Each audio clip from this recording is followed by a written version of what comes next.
In school, students with disabilities face more than just physical barriers. A pleasant morning to each and everyone. My name is MONTE. So, the suffering of students or people with disabilities doesn't just end in their physical barriers, as they also have to experience additional barriers. Additional barriers such as how we behave or the words we use towards them that could make them feel isolated and affect their performance in the classroom.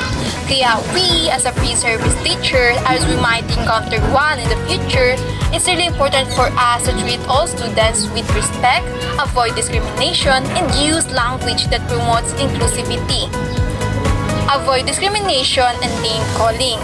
Discrimination and name-calling can hurt students with disabilities and make them feel different from their peers. So, as a future educator, we don't want that to happen, right?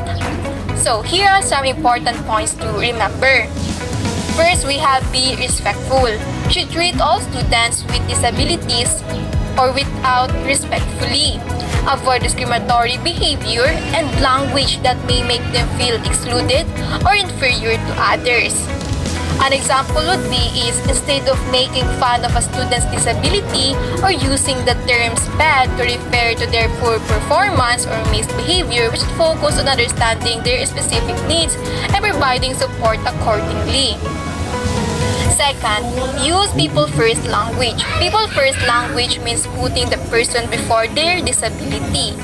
When talking about individuals with disabilities, this helps shift the focus from the disability to the person's identity. An example would be is instead of saying mentally retarded or learning disabled, say person with an intellectual disability or person with a learning disability. This way, we can emphasize the person first and show that their disability does not define them. Third would be respect mental health. When discussing about mental health, it is important to use language that is sensitive and respectful.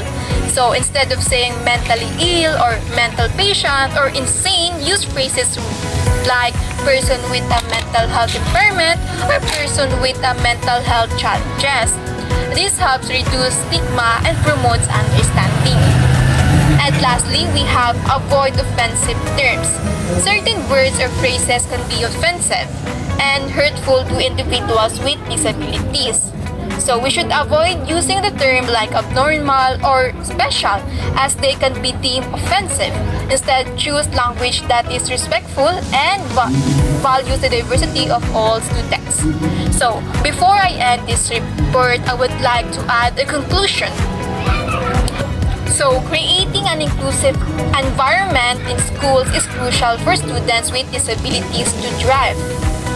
As a pre-service teacher, it is important to understand the impact of our words and behaviors on these students. By avoiding discriminatory behavior, using people-first language, and being sensitive to the needs of individuals with disabilities, we can create a supportive and inclusive classroom. This only not benefits students with disabilities but also contributes to more inclusive society as a whole. That would be all. Thank you.